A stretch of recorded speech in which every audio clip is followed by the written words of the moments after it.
ओम नमः शिवाय। आज हम आप लोगों को आध्यात्मिक शिव विवाह की कहानी या कथा सुना रहे हैं। शिव विवाह कैसे हुआ था, तो चलिए सुनते हैं। ओम नमः शिवाय। सती के विरह में शंकर जी की दयनीय दशा हो गई थी। वे हर पल सती का ही ध्यान करते रहते थे और उन्हीं की चर्चा में व्यस्त रहते थे। उधर सती ने भी शरीर का त्याग करते समय संकल्प किया था कि मैं राजा हिमालय के यहाँ जन्म लेकर शंकर जी की अर्धांगिनी बनूंगी। अब जगदम्बा का संकल्प व्यर्थ होने से तो रहा। वे उचित समय पर राजा हिमालय की पत्नी मेनका के गर्भ में प्रविष्ट होकर उनकी कोख में प्रकट हो गई थी। पर्वतराज की पुत्री होने के कारण वे पार्वती कहलाईं। जब पार्वती बड़ी होकर शयानी हुई तो उनके माता पिता को अच्छा वर तलाश करने की चिंता सताने लगी। एक दिन अचानक देवर्षि नारद राजा हिमालय के महल में आ पहुंचे और पार्वती को देख के कहने लगे कि इसका विवाह शंकर जी के साथ होना चाहिए और वे सभी दृष्टि से इनके योग हैं। पार्वती के माता पिता की आनंद का यह जानकर ठिकाना ना रहा कि साक्षात जगदम्ब माता सती ही इनके यहाँ प्रकट हुई हैं। वे मन ही मन भाग को सराहने लगे। एक दिन अचानक भगवान शंकर सती के विरह में घूमते घूमते उसी परिवेश में आ पहुंचे और पास ही के स्थान पर गंगा वातावरण में तपस्या करने लगे।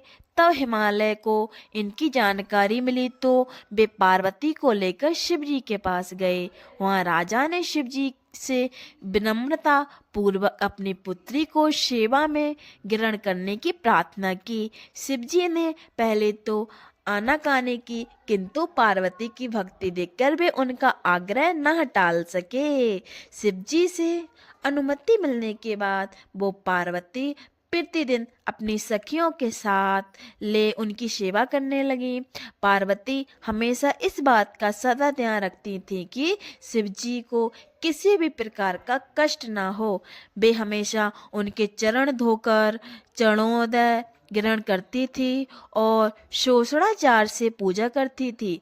इसी तरह पार्वती को भगवान शंकर की सेवा करते करते दीर्घ समय व्यतीत हो गया, किंतु पार्वती जैसे सुंदर बाला से इस प्रकार एकांत में सेवा लेते रहने पर भी शंकर के मन में कभी विकार नहीं हुआ।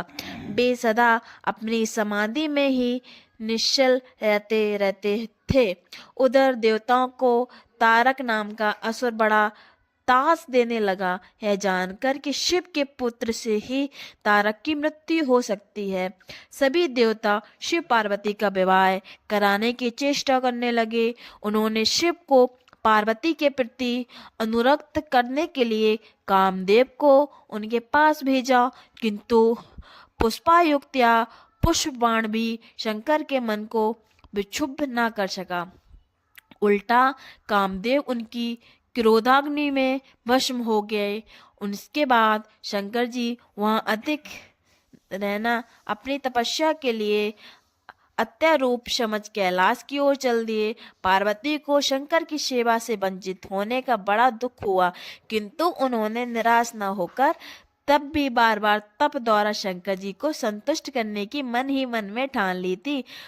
उनकी माता ने उन्हें सुकुमार एवं तप के अयोग समझकर बहुत मना किया, इसलिए उनका उमा तप ना करो नाम प्रसिद्ध हुआ, किंतु पार्वती पर इसका असर न हुआ। अपने संकल्प से वे तनिक भी विचलित नहीं हुई। वे भी घर से निकल उसी शिखर पर तपस्या करने लगी जहाँ शिवजी ने तपस्या की थी। तभी से लोग उस शिखर को गौरी शिखर कहने लगे। वहां उन्होंने पहले वर्ष फलाहार से जीवन व्यतीत किया, दूसरे वर्ष में पर्ण वृक्षों के पत्ते खाकर समय व्यतीत किया, फिर तो उन्होंने